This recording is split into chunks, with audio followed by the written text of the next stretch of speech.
Friends, मैं ज्योति पराशर आपके साथ CS स्टडी पॉइंट में हम डिस्कस करने वाले हैं जो हमने क्या किया था 12th क्लास का। लास्ट वीडियो में 12th क्लास का जो हमारा चैप्टर था वो डिस्कस किया था। क्या था?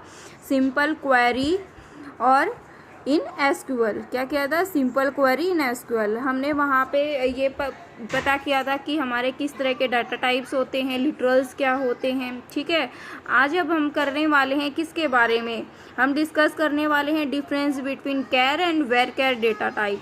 ठीक है बच्चे, यहाँ पे हमें कैर और वेर कैर में हमें एक चीज़ का हमने कल भी डिस्कस किया था। क्या डिस्कस किया था? हमने कल डिस्कस किया था कि इनकी क्या होती है, फिक्स लेंथ होती है बच्चों। क्या होती है? Fix length. और वेरिएबल जो फील्ड होती हैं वो क्या होती हैं? फिक्स होती हैं। मत बोलो प्लीज।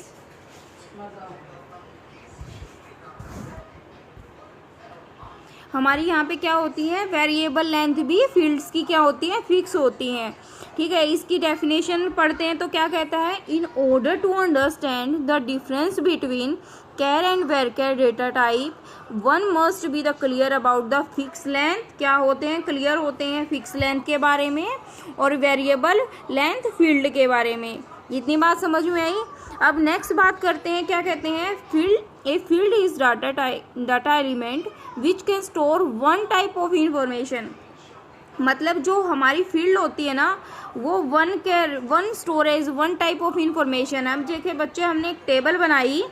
टेबल में स्टूडेंट्स का नाम है, तो क्या आप बर्ड्स का नाम ऐड कर पाओगे? नहीं, क्योंकि वो स्टूडेंट्स का नाम स्टोर करके चल रहे हैं। ये बात आपको समझ में आई है? ठीक है, अब यहाँ कहता है which is compose of the character, which is compose the character मतलब इकट्ठा कर देता है number of characters that is field can store.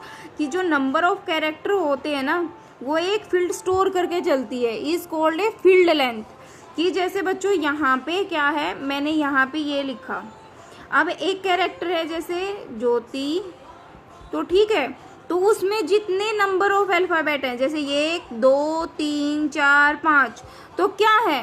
ये 5 है आपके। ठीक है, तो यहाँ पे इसकी जो लेंथ है वो क्या है? 5 है। ये बात समझ में आई आपको? अब नेक्स्ट देखते हैं, और द फील्ड वर्थ, उसकी जो लेंथ और उसकी जो चौड़ाई है।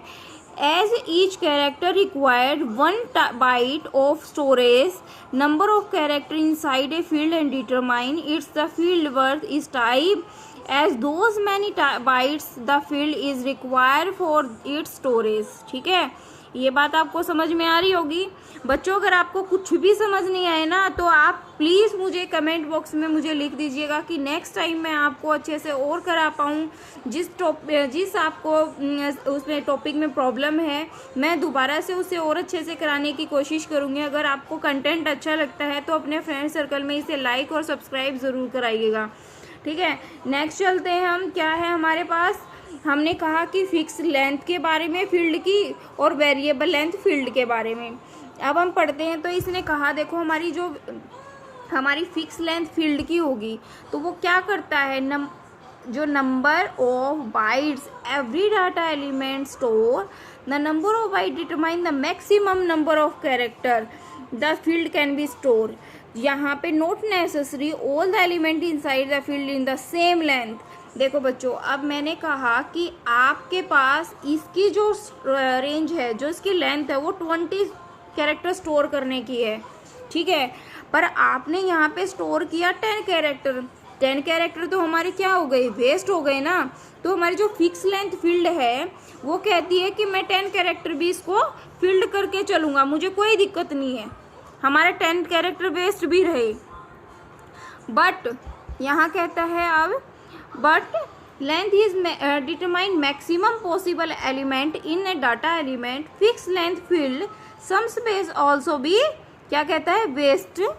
wasted as all data element do not use other जो डाटा एलिमेंट है ना उस स्पेस को यूज नहीं कर सकते। वो रिसीव्ड बट नो रिसीव तो होता है, रिजर्व्ड हो जाता है, but process is much which similar in case of fix length field, क्योंकि वो फिक्स लेंथ फील्ड में है। इतनी बात आपको समझ में आई? अब हम बात करते हैं किसके बारे में, वेरिएबल की जो लेंथ हो फील्ड की बात आती है। तो यहाँ पे जो फील्ड की बात आई तो इसने कहा कि जो हम डिटरमाइन करेंगे separately for every data element inside the field the number of character data element become it the field length. Let be consider, अब देखो स्टूडेंट नेम है वो क्या है, डबल इसमें कोट्स में है ना, क्लोजिस के हैं, मतलब इन्वर्टेड कोमास के अंदर लगा लो या कोट्स के अंदर लगा लो। तो हमने कहा यहाँ सुनील राज है और यहाँ पे साहुल हर्षिन है, but the first data element is a Sunil Raj is the length of 10 bytes. उसकी फील्ड के जो लेंथ है वो क्या है बच्चे, वो 10 बाइट्स की है, बट इसके पास क्या है 9 कैरेक्टर है, 9 बाइट्स हैं, तो 1 क्या हो गया, वेस्ट हो गया। तो ये क्या करता है, एक्वायर नहीं करता, इट कांट बी पॉसिबल, ये वेस्ट नहीं करता है मेमोरी को। हमारी जो स्टोरेज की लेंथ होती है ना वो इतना ही कैरेक्टर स्टोर करके चलता है कि हमारे पूरे कंप्लीट डाटा इंफॉर्मेशन आ जाए। अगर 15 की मेमोरी स्पेस है तो वो 15 बाइट्स ही लेगा। इतनी बात आपको समझ में आई है बच्चों, ठीक है।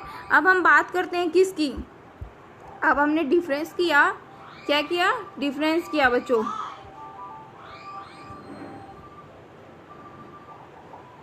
अब यहाँ पे बात करें तो किसकी कहता है कि यहाँ पे डिफरेंस बिटवीन कैर और वेरकर इज अ फिक्स लेंथ, ये हम पढ़ते ही आ रहे हैं आपके पास, और वेरिएबल लेंथ की। The char data type specify fix length character string की, क्या है, स्ट्रिंग की। Column is given data type as a char, किसको डिफाइन करेंगे, कैर एन, एन मतलब क्या होता है, नंबर ऑफ फिक्स लेंथ बच्चे। MySQL ensures that the value of storage in a column have this length n। जो SQL है हमारी MySQL वो क्या करती है, हमारे कॉलम की एक लेंथ फिक्स कर देती है।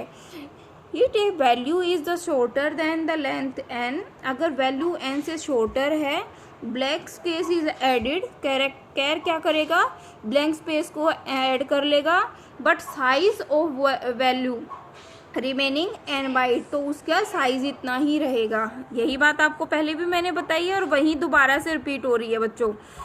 अब नेक्स्ट क्या कहता है, ये जो वेरकेर है हमारा, वेरकेर क्या करेगा कि जो वेरकेर के भी हमारी जो n है वो फिक्स लेंथ है, बट ये क्या है, जो हमारी कॉलन क्या करेगा, n बाइट लेगा ना, तो each value is store in A column storage exactly, तो उसके पास उसकी जो स्टोरेज होगी वो एग्जैक्टली होनी चाहिए जितना हमारा स्पेस है, otherwise no blank space are added. मतलब जो नंबर ऑफ ब्लैंक स्पेस होगा ना, जैसे यहाँ पे अगर 20 स्टोरेज है, अगर आपने 10 ऐड कर दिया तो वो उसको एक्सेप्ट नहीं करेगा और आपकी स्क्रीन पे दिखाएगा if you exceed the maximum length n then an error message in क्या होगा, डिस्प्ले होगा। ये बात आपको समझ में आई, ठीक है। अब नेक्स्ट बात करते हैं नल वैल्यू की। अब नल वैल्यू क्या कहते हैं बच्चे, नल वैल्यू तो नल ही होती हैं, और जो हमारी अर्थमेटिक एक्सप्रेशन होती है ना वो कंटेनिंग करती है एक null value, always be evaluate. अगर ज़ीरो होगी तो वो बच्चे ज़ीरो ही रहेगी, वो नल ही वैल्यू स्टोर करेगा। अब हम पढ़ लेते हैं, ये कहता है column in a row has no value, अगर किसी कॉलम में कोई भी वैल्यू नहीं है। अब जैसे ये टेबल है बच्चे और यहाँ पे आपने फील्ड बनाई है, ठीक है, जो टॉप मोस्ट में आप एंटिटी देते हो वो क्या है, हमारे एट्रीब्यूट है। उन एट्रीब्यूट से हमें आइडेंटिफाई कर पाते हैं। एट्रीब्यूट क्या बताते हैं हमें, किसी या जिस रीड से हमने डाटाबेस में जो टेबल सेट की है उन एट्रीब्यूट से हम आइडेंटिफाई लगा पाते हैं कि इस पर्सन की या किसी एनिमल्स का जो रिकॉर्ड है, किसी भी फील्ड का रिकॉर्ड हो सकता है कि उसने कब, इसकी डेट ऑफ बर्थ क्या थी, ज्वाइनिंग क्या था, आधार कार्ड नंबर क्या है, स्कूल से कब पास आउट हुआ, तो ये क्या है, आपके क्या है, रिकॉर्ड हैं। ये बात आपको समझ में आई, इतना तो आपको पता ही चल गया होगा। अब क्या कहते हैं, अब कहता है यहाँ पे, अब यहाँ पे कहता है कि null can be the appear in column of data type in provide they are not be register. अब तो वो क्या है, रजिस्टर नहीं है, नॉट नल और प्राइमरी की इंटीग्रिटी एंड कंटेन। अभी देखो प्राइमरी की मैंने बताई थी, प्राइमरी की क्या होती है, प्राइमरी की वो होती है जिसमें यूनिक वैल्यू स्टोर होती है। अब बच्चे नाम है, अब किसी क्लास में किसी बच्चे का नेम हो गया या फिर उसकी डेट ऑफ बर्थ हो गई, तो ऐसा भी हो सकता है कि एक दिन में एक डेट में कई बच्चों का मतलब बर्थडे आता हो, ये तो है नहीं कि नहीं होगा। तो आपका जो यूनिक आइडेंटिफिकेशन होता है प्राइमरी की जो बनती है स्कूल के हिसाब से, वो क्या होता है, आपका रजिस्ट्रेशन नंबर होता है, या फिर आप एक जैसे आपका आधार कार्ड होता है तो वो भी आपका एक क्या है, प्राइमरी की है, मतलब एक यूनिक आइडेंटिफिकेशन है, क्योंकि जो आपका आधार कार्ड नंबर होगा वो किसी का भी नहीं होगा। इतनी बात आपको समझ में आई। तो कहता है if would you use a null value then actually value is not known and when a value would not be the meaningful, अगर उसमें null value है तो वो meaningful नहीं है। ये बात आपको समझ में आती है। अब ने कहता है one thing that you should make sure is not to use null to the represent a value of 0 because they are not be the equivalent any arithmetic expression containing a null value always evaluate to the null। जब अगर उसने arithmetic operation में ही हमारी null value होती है बच्चे, क्योंकि उसके क्या होते हैं हमारे न्यूमेरिकल में 0 to 9, हमारे अल्फ़ाबेटिक तो नल वैल्यू स्टोर नहीं करते ना, तो वो क्या है, वो उसको नल वैल्यू ही कंटेन करके चलेगा। अब बच्चे बात करते हैं किसकी, कमेंट की। अब कमेंट क्या होते हैं बच्चों, आपको पता ही है, हमें कमेंट से ये जस्टिफिकेशन हो जाता है कि हम जो काम कर रहे हैं, जो भी हम काम कर रहे हैं वो इससे रिलेटेड है। कमेंट हम क्यों रखते हैं, हम जैसे बच्चों आपने कभी अपनी नोटबुक तैयार की तो आप नोटबुक के फ्रंट पेज पे लिखते हो ना कि ये किस सब्जेक्ट की बुक है, क्या है, सब्जेक्ट लिखते हो, ठीक है। सब्जेक्ट से आपको क्या आइडेंटिफाई हो जाता है कि ये नोटबुक इस चीज़ की है।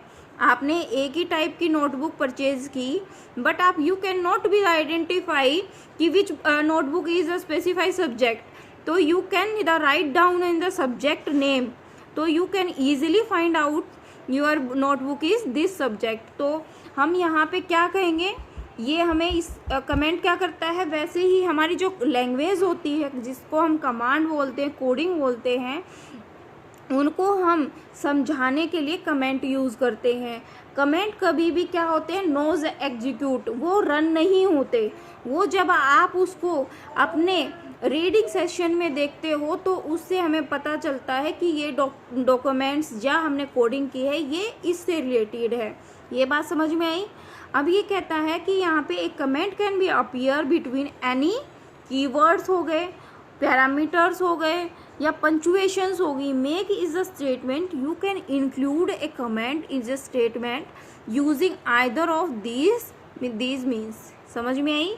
अब देखो बिगिनिंग द कमेंट विद, अगर आपको मल्टीपल्स लाइन्स में लिखना है, किसमें, मल्टीपल लाइन में, तो आप क्या करोगे, आप लिखोगे स्लैश स्टार लाइन स्टार और स्लैश, आप स्लैश प्रेस कर दोगे। ये बात आपको समझ में आई, स्लैश प्रेस कर दोगे।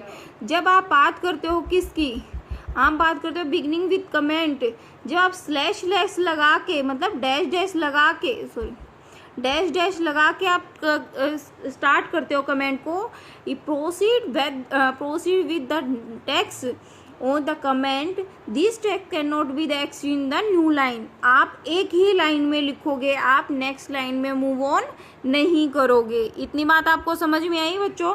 अब हम बात करते हैं किसकी, हम बात करते हैं बिगनिंग द कमेंट विद, मतलब स्लैश की बात होती है, किसकी, स्लैश की बात, हैश की बात होती है। तो हैश हमारा क्या करता है कि जहाँ पे हमें ब्रेक ना देना पड़े, मतलब लाइन ब्रेक की बात होती है, ठीक है। This text can not be the extend to the new line and the comment with the line break, ठीक है।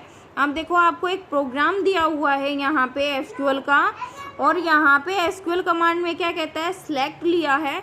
सिलेक्ट का मतलब क्या होता है कि बच्चों, सिलेक्ट का मतलब आप किसी चीज़ को सिलेक्ट कर रहे हो, नेम, ई मतलब एम्प्लॉय नेम से, एम्प्लॉय की सैलरी से हमें क्या लेना है, उनका नाम लेना है, सैलरी स्टेटमेंट लेनी है, जॉब और उसके लोकेशन। तो हमने यहाँ पे एक कमेंट डाला, select all employee whose composition is greater than 300, जिसकी क्या है सैलरी कितनी है 300 से ज़्यादा है, उनका रिकॉर्ड चाहिए। फ्रॉम किस में से, एम्प्लॉय 1 की टेबल से और डिपार्टमेंट से, दोनों मिला के। मैंने आपको क्या बताया था बच्चों, देखो मैंने तब भी आपको बोला था, आपने एक टेबल बनाई, यहाँ पे दूसरी, ये टेबल क्या थी एम्प्लॉय की, मैंने यहाँ पे क्या लिखा डिपार्टमेंट। अब मैं क्या करती हूँ, डिपार्टमेंट में से यहाँ पे मैं डिपार्टमेंट नंबर डाल देती हूँ, डिपार्टमेंट नंबर जो हमने यूनिक, यहाँ पे नेम बनाया, उसकी क्या लिखी मैंने डेट ऑफ बर्थ लिखी, उसकी ज्वाइनिंग डेट लिखी, और यहाँ पे डिपार्टमेंट नंबर को मैं अगर फॉरेन की बना लूँगी तो मेरे लिए क्या हो जाएगा, एक इजी टास्क हो जाएगा कंप्लीट इन्फॉर्मेशन लेने के लिए। ये बात आपको समझ में आई। अब नेक्स्ट बात करते हैं यहाँ पे वेयर, मतलब किस में से, एम्प्लॉय 1 की में से तो हमें डिपार्टमेंट नंबर चूज़ करना है, और डिपार्टमेंट नंबर से हमें क्या चाहिए, उसकी इंफॉर्मेशन चाहिए। तो इसने लिखा, जो हैश का मतलब है ज्वाइनिंग 2 टेबल्स, क्या किया इसने 2 टेबल्स को ज्वाइन किया है, और हमें क्या चाहिए रिकॉर्ड चाहिए। अब यहाँ पे क्या है एंड, और क्या चाहिए, जिसकी सैलरी 300 से ज़्यादा है। यहाँ पे कमेंट दिया ना, dash dash this condition is testing whether age salary is more than 300 or not. ये बात समझ में आई बच्चों। अब आगे बात करते हैं हम किसकी, एसक्यूएल कमांड सिंटैक्स की। किसकी बात करते हैं हम, कमांड सिंटैक्स की। कमांड सिंटैक्स में हम क्या कहते हैं, इसने कहा कि कमांड जब हमने यूज़ की वो प्री डिफाइंड सेट होते हैं, मतलब बिल्ड इन, हमारे जो बिल्ड इन होते हैं फंक्शन किसी लैंग्वेज के। अब इस C++ में या कुछ भी है आपको इसी है क्लोज, तो उसमें क्या होती हैं हमारे, जैसे डाटा टाइप हो गए आपके, इंटीजर हैं, ये क्या है फिक्स है, ठीक है, आपकी डेट टाइम है, तो उनके जो आपने डाटा टाइप पढ़े तो वो क्या है हमारे जो कमांड सिंटैक्स है, मतलब वो फिक्स ऐसे टाइप है, प्री डिफाइन पहले से ही डिफाइन हो चुके हैं कि अगर आपको ये कमांड यूज़ करनी है तो आप ये कन्वेंट टर्मिनोलॉजी यूज़ करोगे। समझ में आई। तो यहाँ पे क्या कहते हैं, उन स्पेसिफिक जो कीवर्ड है, word use to be word that's have the special meaning in SQL. SQL के अंदर क्या है, एक स्पेशल मीनिंग है उनका। They are the understood to be the instruction, मतलब वे क्या करते हैं, वो एक स्पेसिफिक इंस्ट्रक्शन देते हैं। Here the SQL keyword has been the printed in special character, उसने क्या किया है, प्रिंट किया है आपके स्पेशल कैरेक्टर को। अब कमांड्स हैं और द स्टेटमेंट्स के लिए। अब एसक्यूएल ने देखो बच्चों, आपके पास फ्रॉम है, फ्रॉम किस में लिखा, सिंगल कोट्स के अंदर, क्लोजेस के अंदर, ठीक है, इनके उधर डबल्स के लिए।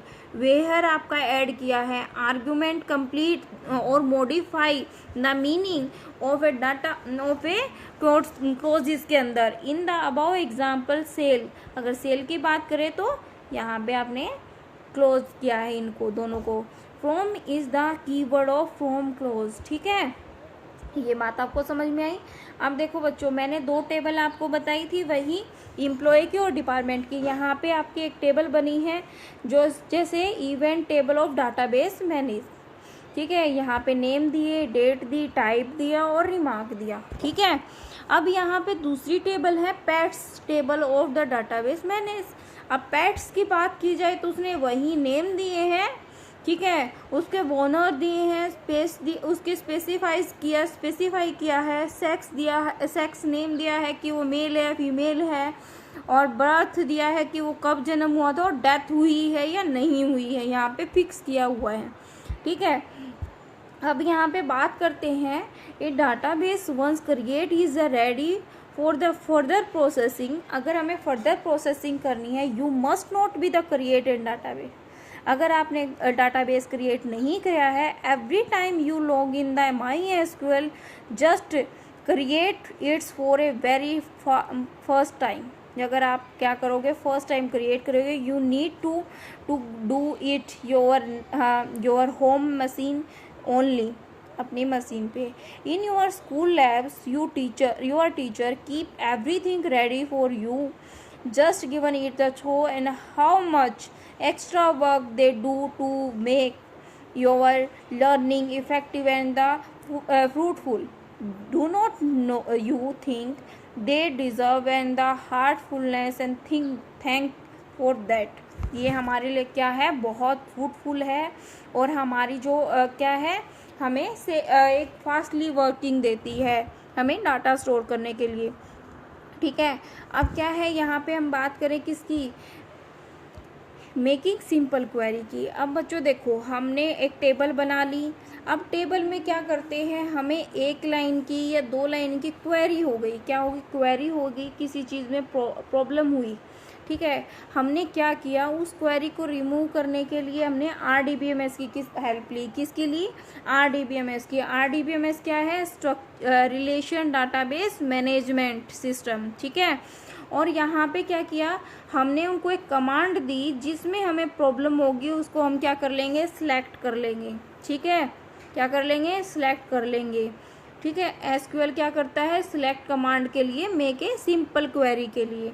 यहाँ पे लिखा है query is a context of SQL is a major norms a query statement in SQL can not only make a query but also the insert, delete या modify data in DBMS। ठीक है, वो एक सिंपल क्वेरी नहीं है, वो क्या करती है, इंसर्ट कराने के लिए डाटाबेस में कुछ और क्या करती है, वो क्या करती है, हमारी इंसर्ट करती है किसी डाटा टेबल में और मॉडिफाई करती है। इतनी बात आपको समझ में आई।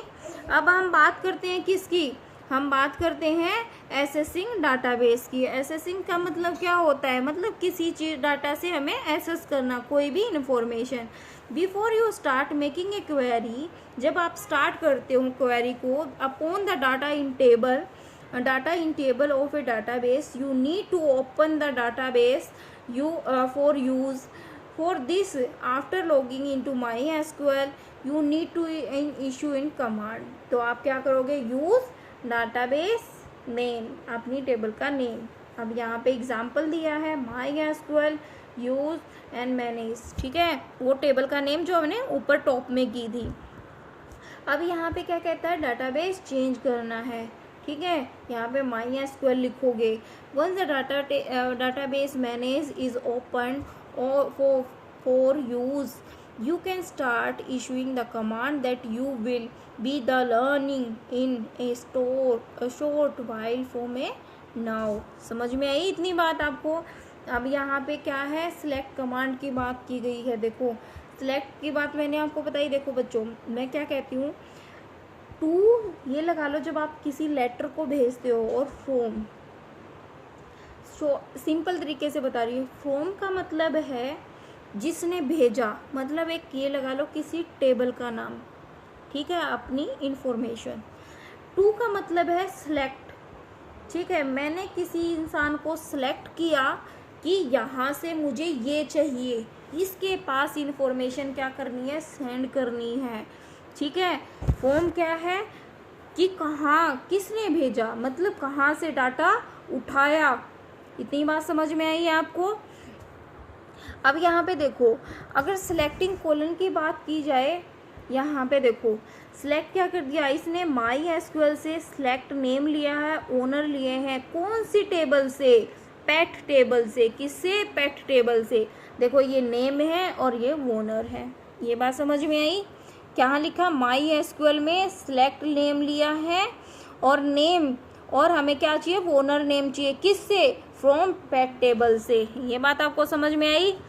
अब यहाँ पे क्या कहता है, दूसरे जो इसने सेलेक्ट किया, क्या किया, सिलेक्ट नेम दिया, ओनर दिया, और जो स्पेसिफाइज किया किससे, पेट से। तो जो स्पेसिफाई किया कि वो कैट है, डॉग है, बर्ड्स है, स्नैक है, तो वो क्या है, उसने यहाँ पे ये टेबल चूज की। ये यहाँ पे एक फील्ड और ऐड हो गई, क्योंकि वो क्या है, हमारी 2 टेबल सी, एक हमने कहाँ से, दूसरी टेबल से हमने स्पेसिफाई किया कि वो किस फील्ड से है, तो इसकी जो आउटपुट शो होगी MySQL में सिलेक्ट ओनर स्पेसिफाई और पेट टेबल, तो हमारी जो टेबल होगी वो सिलेक्ट हो जाएगी। अब सिलेक्टिंग ऑल द कॉलन की बात आती है, मतलब सभी को। जब हमें सभी कॉलन सिलेक्ट करने हो, जैसे मैंने कहा कि सिलेक्ट स्टार, तो मैं क्या करूँगी, सिलेक्ट, तो क्या करूँगी, स्टार लगा दूंगी और फ्रॉम लिखूंगी, मतलब कंप्लीट की कंप्लीट फाइल उठ के आ जाए मेरे पास, ठीक है, कंप्लीट फाइल उठ के आ जाए डाटाबेस से। अब रिकॉर्डिंग की बात की जाए, यहाँ पे रिकॉर्डिंग क्या करता है, तो ये कहता है while having the query the result can be the obtain in any order, किसी भी ऑर्डर में। फॉर एग्जाम्पल अगर select specify name sex form, किसका, पेट टेबल का। देखो ये तीनों चीज़ें आपकी आ गई। यहाँ पे क्या है, MySQL स्पेस नेम, और यहाँ पे हमने क्या किया, इसको कर दिया। अब नोट में क्या कहता है, the order of selection determine the order of display, वो डिटरमाइन करता है कि हमें क्या डिस्प्ले कराना है। ये बात आपको समझ में आई बच्चों? आई होप सो आपको सबको कंटेंट समझ आया होगा बच्चों। अगर आपको ये लगता है कि कुछ आपको समझ नहीं आया तो प्लीज़ मुझे कमेंट बॉक्स में लिखिएगा, आपसे रिक्वेस्ट है। और अपने फ्रेंड्स को सभी को लाइक और सब्सक्राइब के लिए सेंड कीजिए, और जिससे वो अच्छी इन्फॉर्मेशन ले पाए। थैंक यू, आज के लिए इतना ही, मिलते हैं नेक्स्ट वीडियो में।